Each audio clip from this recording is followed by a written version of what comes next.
The conference room on the 42nd floor of Richardson Tower had floor-to-ceiling windows overlooking the city skyline. I'd always loved this view, ever since Dad used to bring me here as a kid, letting me spin in his executive chair while he worked on weekends. Now 23 years later I sat in the same room, but in the furthest seat from the head of the table, the spot reserved for observers with no voting power. My Uncle Richard stood at the presentation screen, his expensive suit perfectly tailored, his silver cufflinks catching the afternoon light. He'd always been the charismatic one, the one who knew how to work a room. Next to him sat my cousin Brandon, smirking as he scrolled through his phone, clearly bored by the formality of it all. As I was saying, Uncle Richard continued, clicking to the next slide, the merger with Gallagher Industries represents a $200 million opportunity. My brother, God rest his soul, would have wanted us to take bold steps to expand the family legacy. I kept my expression neutral, my hands folded calmly on the notepad in front of me. I'd learned early in life that showing emotion only gave people ammunition. The terms are straightforward, Richard went on. Gallagher gets 40% of Richardson Manufacturing in exchange for their distribution network and international contacts. We maintain majority control, expand into 6 new markets and triple our revenue within 5 years. Board member Patricia Chin nodded enthusiastically. The projections look solid, Richard. Your leadership has really turned things around since. She paused, glancing at me uncomfortably. Well, since the transition. Since my brother's death, Richard said smoothly. You can say it, Patricia. Thomas knew the business needed strong leadership. That's why he trusted me to step in as CEO. I didn't correct him. Not yet. Board member James Morrison leaned forward. What about the voting structure? This is a significant equity transfer. All family shareholders are in agreement, Richard said. Brandon and I control 51% between us. My sister Linda holds another 12% and she's already signed off. He gestured toward a woman in her 50s sitting near the windows. My Aunt Linda offered a tight smile but didn't meet my eyes. That's 63% in favor, Richard continued. More than enough to approve the merger. We can move forward immediately. What about Emma? Asked David Park, the company's CFO and one of the few people in the room who'd worked directly with my father. She holds shares too, doesn't she? The temperature in the room seemed to drop several degrees. Richard's smile didn't waver but his eyes hardened. Emma holds a symbolic stake. 5%. A gesture from my brother to make her feel included. But let's be clear about something. He turned to face me directly. This is a family business. Richardson Manufacturing has been in our family for 3 generations. My grandfather built this company from nothing. My father expanded it. My brother and I took it global. This is about blood, about legacy. Emma was Dad's daughter, I said quietly. Emma was adopted, Richard corrected, his voice sharp. At 7 years old. After Thomas and Margaret couldn't have biological children. They gave you a home, a name, opportunities you never would have had otherwise. We all welcomed you. But let's not pretend that makes you a Richardson by blood. Several board members shifted uncomfortably. Linda stared at her hands. Brandon stopped scrolling and looked up, grinning. This isn't personal, Emma, Richard continued, his tone softening into something that might have seemed kind to someone who didn't know better. Your family in the ways that matter. But when it comes to business decisions, significant decisions that affect the legacy my father and grandfather built, those need to stay with blood relatives. People who have Richardson DNA, who understand what this company really means. I understand what it means, I said evenly. Do you? Brandon spoke up for the first time, leaning back in his chair with his arms crossed. Because Dad and I have been running this company for 3 years while you've been doing. What exactly? You work in the marketing department, right? Entry level. Associate level, I corrected. Right, associate level. Brandon smirked. 3 years after graduating college and you're still making PowerPoints about brand awareness. Meanwhile, Dad's negotiating $100 million deals. Maybe stick to what you know, cuz. The way he said cuz made it clear he didn't consider me one. Richard held up a hand. Brandon, that's enough. Emma contributes in her own way. He looked at me with what I'm sure he thought was paternal warmth. But he has a point, sweetheart. The adult table is handling this. You don't need to worry about complicated merger negotiations. Your 5% will benefit from our decision. That's what matters. Patricia Chen cleared her throat. Perhaps we should move to a formal vote? I have another meeting at 4. Excellent idea, Richard said, moving back to the head of the table. All in favor of approving the merger with Gallagher Industries as presented. Point of order, David Park interrupted. Don't we need all shareholders present? I thought Thomas's estate planning required. The estate was settled 3 years ago, Richard cut him off. Everything was distributed according to Thomas's will. I have controlling interest as CEO and majority shareholder. Linda and Brandon hold their shares. Emma has her 5%. The math is simple. David frowned, looking at me. Emma, do you have any objections to the merger? All eyes turned to me. Richard's expression remained pleasant, but I could see the warning in his eyes. Don't embarrass yourself. Don't make this difficult. I smiled politely. I'd like to review the full terms before the vote. The full terms are in the presentation, Richard said impatiently. I'd like to review them with my legal counsel. The room went very quiet. Brandon laughed. Your legal counsel? What, did you hire a lawyer with your associate marketing salary? I think everyone has the right to legal representation when making financial decisions, I said calmly. Richard's jaw tightened. Emma, this is a board meeting, not a family therapy session. We don't have time for. Actually, David Park said slowly, pulling out his copy of the corporate bylaws. According to Section 4.3, any shareholder representing more than 2% equity can request a 48-hour review period with legal counsel before voting on major structural changes. A merger of this size definitely qualifies. Richard's pleasant facade cracked slightly. David, that's a technicality from the 1980s that nobody's ever. It's in the bylaws, David said firmly. If Emma wants to exercise that right, she can. For 5%. Brandon said incredulously. We're going to delay a $200 million deal for 5%? It's not about the percentage, Patricia Chen said, though she looked uncomfortable. It's about following proper procedure. If Emma wants time to review with a lawyer, maybe we should. No, Richard said flatly. The charm was gone now, replaced by cold authority. Absolutely not. This deal has a time-sensitive component. Gallagher's board meets next week. If we don't approve today, we lose the opportunity. Emma's 5% doesn't get to hold the company hostage. He turned to me, and for the first time I saw genuine anger in his eyes. Let me be very clear, since you seem to be confused about your position here. Your father, my brother, left you a token stake out of love. Out of obligation to the little girl he raised. But you are not a decision-maker in this company. You are not equipped to understand deals at this level. And you certainly don't have the authority to delay critical business operations. I'm not trying to delay anything, I said. I'm asking for legal review, which is my right as a shareholder. You're right. Richard's voice rose. Let me tell you about rights. My father had the right to build this company from nothing. My brother and I had the right to inherit it, to expand it, to make it what it is today. You have the privilege of benefiting from our family's work despite not being blood. That's not a right. That's generosity. Linda finally spoke up, her voice soft.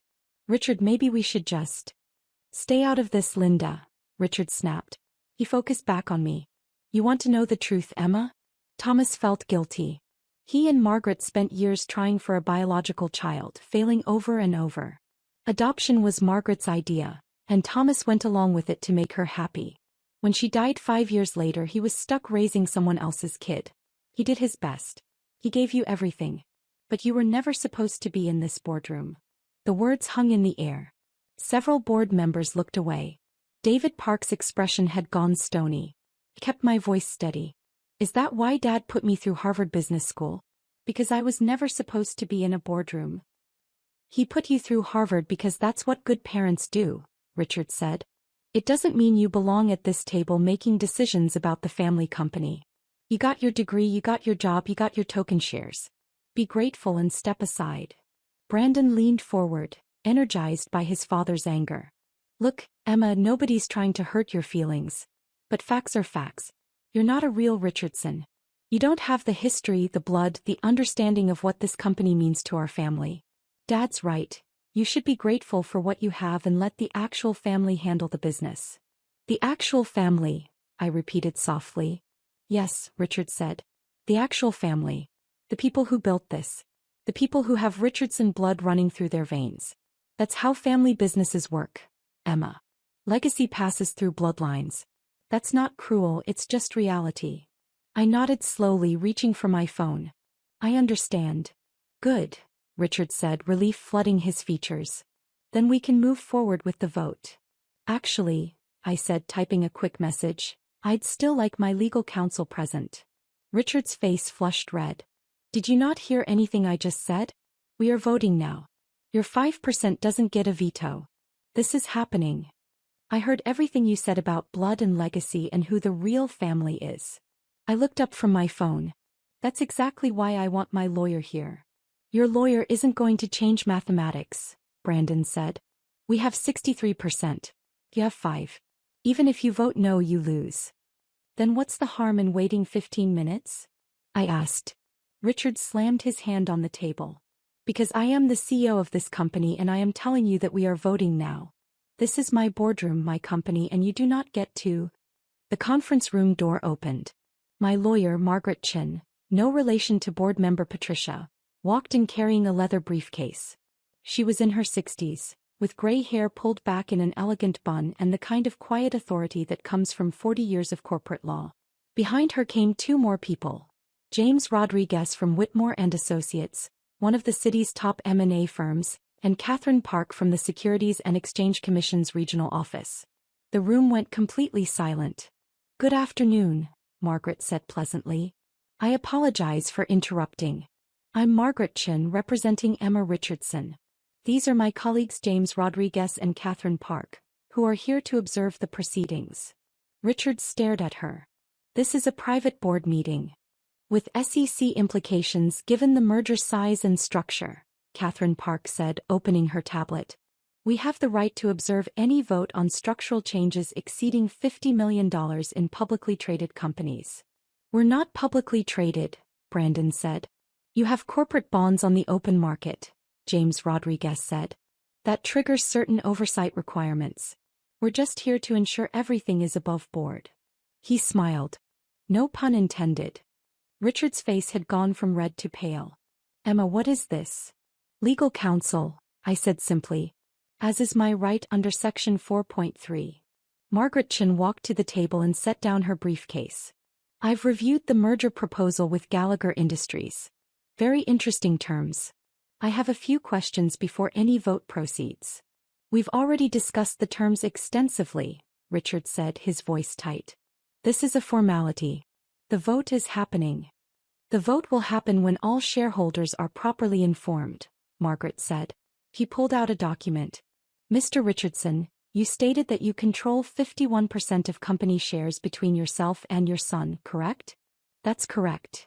And you stated that this gives you majority control, making Emma's 5% essentially symbolic? Yes, Richard said impatiently. The math is simple. 51 beats 5. Indeed, Margaret said. Math is important.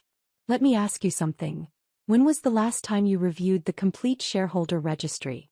Richard frowned. What? The shareholder registry. The official document listing all ownership stakes in Richardson Manufacturing. When did you last review it? I don't need to review it, Richard said. I know what I own. Brandon and I have 51%. Linda has 12. Emma has 5. That's 68% accounted for. The remaining 32% is split among executive shares and legacy grants to former partners. Actually, Margaret said, pulling out another document, that's not quite accurate. She laid the paper on the table. This is the current shareholder registry, certified by the state this morning. Would you like to review it or shall I summarize? David Park leaned forward, his expression suddenly very interested. Patricia Chin had gone pale. What is this? Richard demanded. The truth about share distribution, Margaret said calmly. Let's start with your stake, Mr. Richardson. You currently own 18% of Richardson Manufacturing. The room erupted. That's impossible. Richard shouted. I own 41%. Thomas and I split the majority stake when Dad died. You did, Margaret confirmed. In 2008 you and Thomas Richardson each held 41%. However, in 2011, you sold 23% of your stake to secure a loan for a real estate investment in Florida. That investment failed and the shares were sold to cover your debt. Richard's mouth opened and closed. Those were bought back. Thomas bought them back. No, Margaret said. Thomas purchased them but not for you. He purchased them as part of a trust structure. Those shares were never returned to your name. Brandon stood up. This is bullshit. Dad, tell them. Brandon, Margaret continued, you hold 10% inherited from your mother. That part is accurate. Which means between the two of you you control 28%. Not 51. Linda has 12%, Richard said desperately. That's 40% total. Linda has 8%, Margaret corrected. 4% was transferred to charity in 2019 as part of an estate planning strategy. I have the documentation here. She pulled out more papers. Linda wouldn't meet anyone's eyes. David Park was smiling now. So the Richardson family controls 36% total? The Blood Richardson family, as Mr. Richardson so eloquently put it, controls 36%, Margaret confirmed. Which means they do not have majority control. Which means this merger cannot proceed without additional shareholder approval. Richard's hands were shaking. Where are the other shares? The executive grants, the legacy partners, we can get their votes. Most of those were consolidated over the years, Margaret said. Various buybacks and restructuring. The current registry is quite simple actually. She pulled out the final document, the official shareholder certification, and laid it in the center of the table. I watched Richard's face as he read it. Watched the exact moment he understood. No, he whispered. Yes, Margaret said. Emma Richardson holds 67% of all outstanding shares in Richardson Manufacturing. The silence was absolute. Catherine Park from the SEC leaned forward. 67%? That's a controlling interest. That makes Ms. Richardson the majority shareholder, Margaret finished. The ultimate decision-maker on all major company actions including mergers. Brandon grabbed the document, his hands trembling. This can't be legal. Dad, this can't. How did I get 67%? I asked softly. I stood up, walking slowly to the head of the table where Richard stood frozen. Let me tell you a story about blood and legacy. I took the document from Brandon's shaking hands. My father, Thomas Richardson, loved this company. But after Mom died he started thinking differently about legacy. About what it really means. He realized that blood doesn't make family. Love does. Commitment does. Understanding does. Thomas wouldn't, Richard started. Dad spent 6 years restructuring the ownership, I continued. Every time you sold shares to fund your bad investments, Richard, Dad bought them. Not for you. For me. Every time a legacy partner retired and wanted out, Dad bought their shares. For me. He set up a trust that matured on my 25th birthday, which was 6 months ago. The shares transferred automatically. David Park was grinning openly now. Thomas told me he was planning for the future. I never knew what he meant. He meant that he wanted someone who loved the company running it, I said. Not someone who saw it as a birthright. Not someone who thought blood mattered more than competence. Someone who spent their childhood in this building, who got an MBA specifically to understand the business, who worked their way up from entry-level despite having a different last name. Oh wait, I have the same last name. Because I'm a Richardson. Legally. Officially. In every way that matters. Richard sank into his chair, all the color drained from his face. The 5% you thought I had? I continued. That was just the public-facing number Dad maintained to keep you complacent.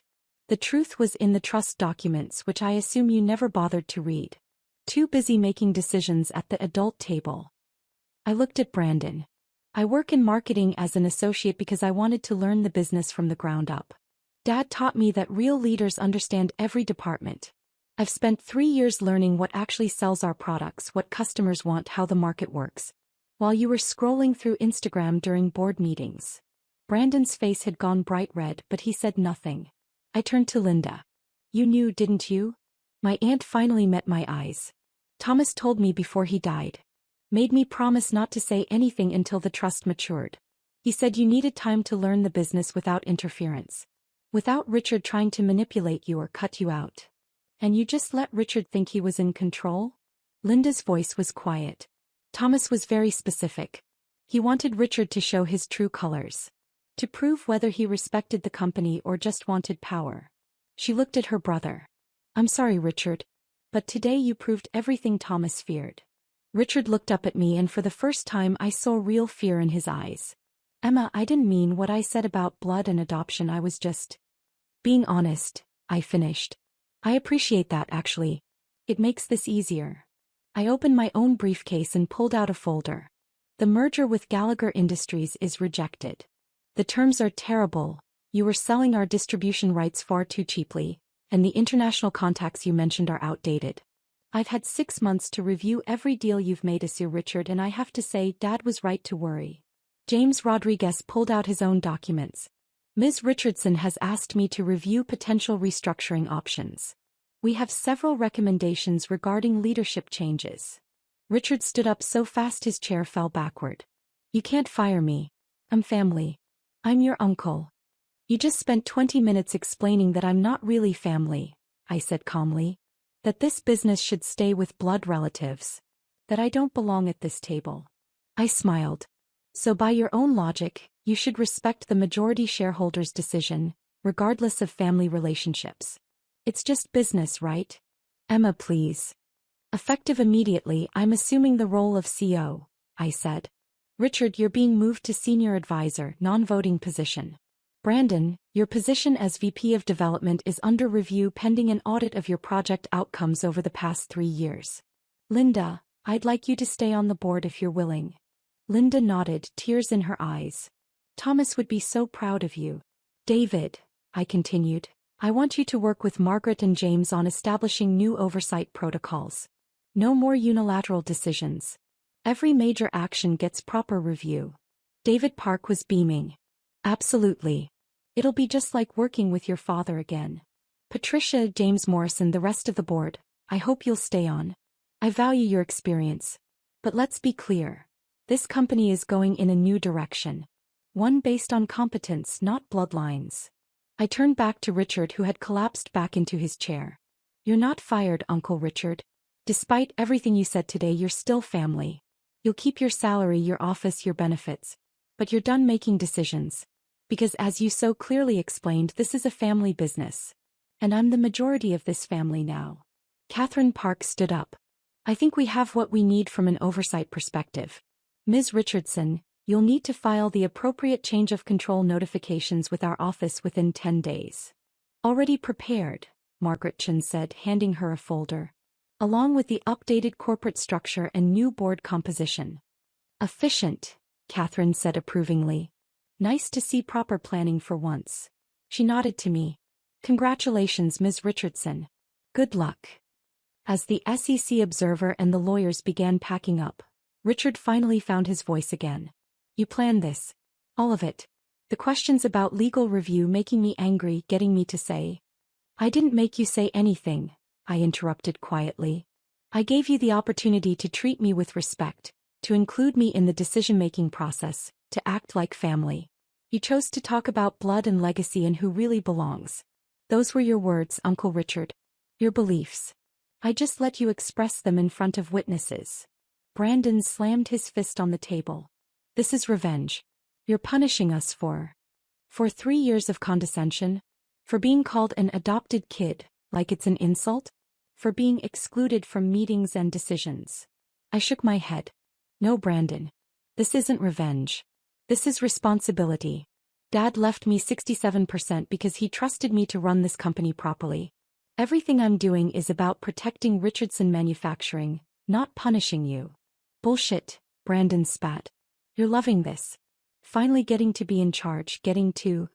Brandon, David Park said sharply, I suggest you stop talking. Ms. Richardson has been extraordinarily generous in not terminating your employment entirely. The project audit she mentioned? I've been keeping records. Your development initiatives have cost the company $8 million over 3 years with a return of less than $200,000.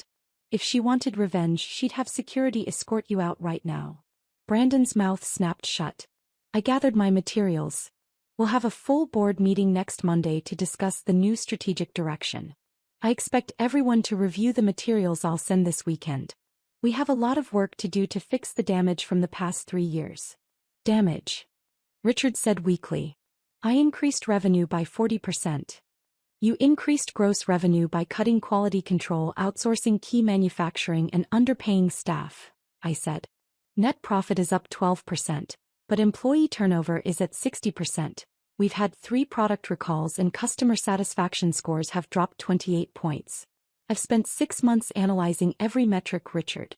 Dad built this company on quality and reputation. You've been sacrificing both for short-term gains. David Park nodded. Thomas always said sustainable growth beats quick money. Which is why the new strategy focuses on rebuilding quality, investing in staff development, and establishing long-term partnerships instead of quick mergers. I looked around the table. Richardson Manufacturing was built on the idea that if you make the best product and treat people well, success follows. We're going back to those principles. I picked up my briefcase and walked toward the door. Margaret Chin fell into step beside me. Emma, Richard called out. His voice was broken. Please. I'm sorry. I didn't mean what I said about you not being family. You're family. You're my niece. I thought. I stopped and turned back. You thought what, Uncle Richard? That you deserved control because of your DNA? That adoption made me less than. That Dad's love for me was just obligation. He couldn't meet my eyes. Here's what I think, I said softly. I think Dad knew exactly what he was doing. He gave you 3 years as CEO to prove yourself. 3 years to run the company, make decisions, show leadership. And at the end of those 3 years he had a trust set to transfer majority control to me. That wasn't coincidence, Richard. That was a test. One you just failed spectacularly. I walked back to the head of the table and looked at each person in turn. My father chose me. Not because of blood. Not because of obligation. Because he believed I understood what this company should be. He was right. And over the next 5 years I'm going to prove it. By running us into the ground? Brandon muttered. By bringing us back to what we were meant to be, I corrected. A company that values people. All people. Regardless of where they came from or what their DNA looks like. Margaret Chin smiled. Ms. Richardson, we should discuss the filing timeline. Of course. I nodded to the board. Thank you all for your time. Monday 9 a.m. Please don't be late. As I walked out of the conference room I heard Richard say something to Linda. Her response was clear. She's more Thomas's daughter than you'll ever be his brother. The door closed behind us and I let out a long breath. You okay? Margaret asked. I'm fine, I said. And I was. 3 years of preparation, 6 months of planning, and 1 perfectly executed reveal. Dad would have appreciated the strategy. The look on his face when you said 67%, Margaret said, chuckling. Priceless. Dad always said the best business moves are the ones your opponent never sees coming. We walked to the elevators. Behind us, through the glass walls, I could see the board members still sitting in stunned silence. Richard had his head in his hands. Brandon was pacing. David Park and Patricia Chin were looking at documents. My phone buzzed. A text from Linda. Your father would be so incredibly proud. Welcome to the adult table. I smiled and put the phone away. 42 floors up, overlooking the city my father loved, in the building he'd built from his grandfather's dream. Richardson Manufacturing. A family business. And I was family. In every way that mattered. The elevator doors opened and I stepped inside. Tomorrow the real work would begin. Restructuring. Quality improvements. Staff investments. Building the company back to what Dad had envisioned. But today I'd proven that legacy isn't about blood. It's about who you choose to carry it forward. And Thomas Richardson had chosen me.